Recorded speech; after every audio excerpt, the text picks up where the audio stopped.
Aqui, então, no artigo 23, ele vai falar que recomenda-se que a administração municipal estabeleça mecanismos adequados de acesso às informações, de segurança dos dados e de preservação do histórico e da integridade das informações, observando as exigências legais. Então é o seguinte, então quando você vai construir o CTM aí, você tem um procedimento cartográfico, certo? Vai gerar, perdão, a cartografia cadastral municipal. Essa cartografia cadastral vai estar referenciada a uma rede cadastral do município, amarrada ao sistema geodésico brasileiro. Isso quem vai definir é a prefeitura, ok? Uma vez que todos esses procedimentos foram feitos, começa a se estruturar, né, em bases sólidas, ou seja, num bom mapeamento, né, e integrar o reconhecimento do espaço físico. Com esse reconhecimento, o próximo passo é você ter a chave de acesso, tá? Para que todo mundo possa utilizar isso daí. Quando você vai dar a chave de acesso, não significa, tá aqui em vermelho, não significa que todo mundo vai ter permissão para sair alterando os dados de forma aberta. Você fica maluco. Imagina se você vai lá para um usuário sei lá, da parte jurídica e fala para ele, ó, pode mudar aí a vontade. Não. Ele vai solicitar para você, ele vai ter o acesso dele vai ser entrar, utilizar, e se ele precisar de alguma coisa, ele vai atrás de você e vai falar, ó, eu preciso de mais essas informações. E aí você vai, se ele te der os dados, ótimo, senão você vai ter que buscar esses dados, conversar, de onde vai sair dinheiro, enfim, para pegar esses dados. Mas se ele te der os dados, você vai inserir lá. Então você vai esclarecer para o usuário do sistema que eles são subjugados a normas e restrições. Então qual que é a restrição dele? É não pode editar nada, tá? É você que vai fazer. Então você tem o controle dos dados presentes no CTM de responsabilidade da prefeitura. Quando eu falo você, é que eu estou imaginando que você é que está na prefeitura ali e vai estar gerindo esses dados, vai estar como cabeça disso daí, tá? Vai ser o engenheiro-chefe lá ou o técnico em geoprocessamento-chefe disso daí, tá? Beleza? Bom, artigo 24. Então no 23 aqui precisa ter permissões e cada um vai chegar numa permissão, tá? Mais que aquilo, inviável. No artigo 24 é a integração, tá, do registro de imóveis com o sistema de cadastro e registro de imóveis. Então é muito importante para essa regularização fundiária, certo? Para a regularização aqui da cidade. Então aqui a gente tem uma figura, tá? Então, o registro de imóveis lá, ele tem as informações sobre imóveis legais. Então, é a pessoa que comprou um lote, foi lá e foi fazer a escritura. Então, passou todos os dados para ele, ele faz a escritura, tem lá o, as informações, vai pagar os impostos, certo? E se você tem isso junto lá com o CTM, você começa a melhorar a situação, por exemplo, jurídica e o direito de propriedade e posse desse lote, certo? Então a gente fala que somente com essa integração vai ser possível você fazer a estruturação do sistema de cadastro e registro de imóvel que é chamado de SICART, tá? Então é os dados do CTM correlacionados com as informações do registro de imóveis, porque tudo que tem mudança é feito aqui no registro de imóveis. Gera imposto e tem que ser pago e é atualizado. E aqui do lado a gente tem uma figura, então eu tenho a parte da análise espacial, né? Então tenho o que está acontecendo na cidade. De um lado aqui eu tenho a avaliação fiscal e zoneamento, então quanto vale esse lote e tal, ele está num zoneamento industrial, por exemplo, eu tenho a parcela da fábrica, a descrição legal, o levantamento das divisas. E do outro lado eu tenho, por exemplo, o tipo de solo, como que é a topografia, qual que está sendo o uso do solo, certo? Então tudo isso junto, aqui está em camadas, obviamente, para a gente ver, essas camadas vão gerar toda essa informação, e quando você tem a vinculação do cadastro técnico com o cadastro de registro de imóveis, você começa a conseguir gerar informação, vamos dizer assim, de cadastros temáticos, tá bom?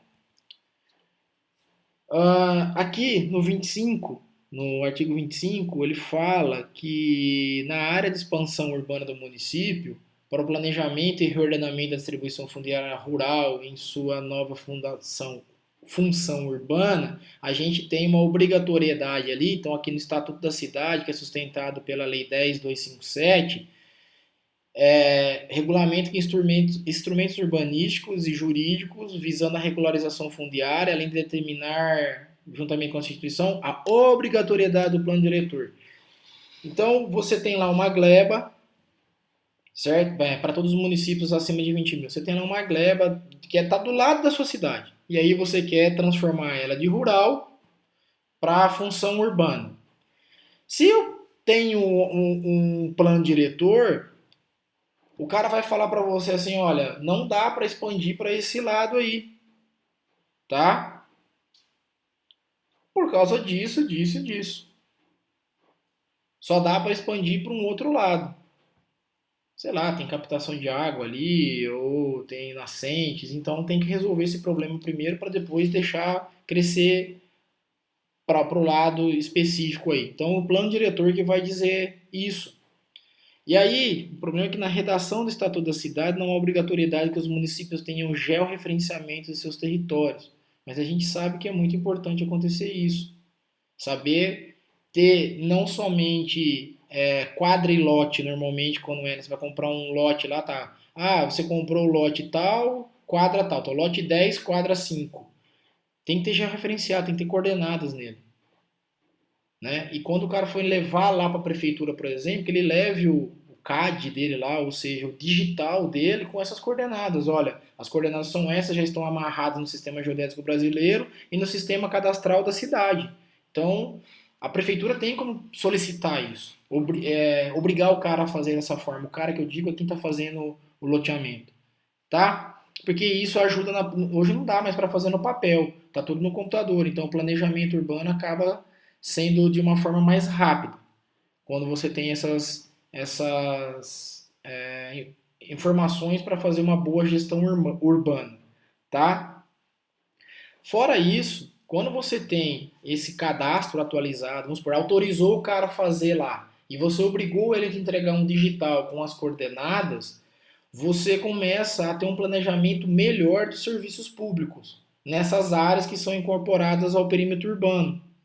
Então, precisa passar um ônibus lá? Qual a melhor rota? Precisa levar a água, né? Para fazer a ligação lá. Obviamente que hoje em dia os loteamentos são obrigados a colocar a parte de energia, né? Postes e tal, colocar tudo certinho. E deixar a parte de esgoto e água pluvial, por exemplo, e água que vai nas casas, também é eles que fazem, e depois faz a doação para a empresa que é a companhia de água aí de cada local. Aqui chama Copasa, certo? Mas aí ele precisa trazer até um certo local para buscar essa água. Então, por exemplo, se você tem isso, você faz uma gestão melhor desses serviços públicos e sabe como planejar essas redes de serviços, certo? No 26, ele recomenda que os municípios exijam a demarcação dos vértices dos imóveis nos novos parcelamentos, que eu acabei de falar, já referenciados ao sistema geodésico brasileiro, e promovam a gradativa demarcação dos imóveis que ainda não possuem algum tipo de demarcação física. Então é o que vai acontecer aí, que está todo mundo falando, que provavelmente vai ter o georreferenciamento de imóveis urbanos agora, tá? Mas vamos por partes. Então o que vai acontecer? Você tem lá na NBR 1466 que tem os procedimentos técnicos lá. Então a prefeitura vai lá e fala, ó, você quer fazer esse loteamento novo? Quer. Quantos lotes serão? Sei lá, 200 lotes. Todos os lotes têm que estar identificados, certo? Ou seja, tem que ter feito apoio geodésico nele, topográfico, implantado uma rede cadastral municipal ali, certo? E ligado ao sistema geodésico brasileiro, tá? Com isso, você vai conseguir ter uma melhor visualização do que está acontecendo, porque você vai pegar esse novo loteamento e colocar dentro do teu cadastro, certo? E aí você vai ter alguns benefícios, né? Vamos pensar assim, que seria A amarração dos serviços, a topografia, visando incorporações das plantas cadastrais do município, você não vai precisar fazer, o cara fez para você. A referenciação de todos os serviços topográficos de demarcação, de anteprojeto, então o cara vai te levar lá como documentar o anteprojeto, onde estão as demarcações, as implantações que ele fez. Aí você tem como fazer o acompanhamento da obra de engenharia em geral. Se o cara fez a urbanização onde ele falou que aquela área comum a todos que ele ia fazer foi feita. Então você começa a não gastar mais dinheiro para fazer a atualização do teu cadastro, mas sim o cara, o dono do loteamento vai fazer isso para você, porque ele vai precisar mesmo demarcar lá, mas é que ele já faça de acordo com o que você trabalha, tá bom? Você, prefeitura, tá bom? E o artigo 27 fala da abrangência da multifinalidade, né, que é potencializada pelo levantamento sistemático das parcelas, compreendido pelo cadastramento de todo o território do município, incluindo lotes, glebas, rios, lagos, vias, entre outros. Só faltou eu falar uma coisa aqui, pessoal, me perdoem, vou voltar no slide anterior, que é aqui imóveis que ainda não possuem algum tipo de demarcação física, que foi o que eu citei como georreferenciamento de imóveis urbanos, né? Só para ficar no jargão mais popular. Então, aqueles, né, loteamentos, bairros, vão pensar que ainda não tem a metodologia para ser feita isso, se vai ser feito com imagem, se vai ser feito com GPS, enfim, na minha visão bem particular, todas as geotecnologias são bem-vindas nesse contexto, para que você tenha para cada lote a sua coordenada amarrada à rede de referência cadastral municipal e ao sistema geodésico brasileiro. Tá? Vamos voltar aqui agora no outro aqui, no artigo 27. Então, nós temos a figura aqui, tá? Que é uma sequência de atividades para a implantação de um CTM. Então, no primeiro plano, no primeiro momento, né, ou aquele que fala no primeiro plano de atividade, é fazer um mapeamento topográfico e levantamento geodésico da região, certo? E aí você vai, coloca numa rede cadastral de referência, Sistema Geodésico Brasileiro, que a gente acabou de falar e tal. Depois você vai executar o levantamento parcelário sistemático do território, objetivando, por meio de representação gráfica, a composição física do município. É o famoso quebra-cabeça. Pois que está todo mundo lá, você tem a visão de onde está todo cada lote, né? Onde está a localização de cada lote, tá? Então tá aqui, ó. Mostrará a situação real da estrutura fundiária do município, certo? Aí você vai para a base de dados cadastral, faz a nível cadastral de informação. Vamos pensar aqui igual o censo, você vai saber qual a área construída da casa, qual a área do terreno, a fins de IPTU, ITBI, que a gente vai ver, né? Aí tem lá o registro de parcelas e tal. Depois você vai vir para o Centro de Informação Cadastral, que será o que? A prefeitura, tendo uma chave de ligação com os registros de imóveis, das parcelas, e aí os usuários que vão estar fazendo isso. Setor econômico, para tributação, os usuários, nós, simples e meros cidadãos, no sentido de que a gente não faz parte do cadastro, mas a gente pode acessar lá e ver qual é a situação do meu lote, por exemplo. Será que eu estou devendo alguma coisa? Não estou devendo? Enfim, você pode colocar lá que aquele que está devendo, se tiver um cadastro legal com e-mail, manda um e-mail para a pessoa, compareça ao setor de obras, ao setor jurídico, ao setor econômico, para que a gente consiga verificar o que aconteceu com o não pagamento do seu IPTU, por exemplo. Aí eu já estou dando um passo à frente, tá?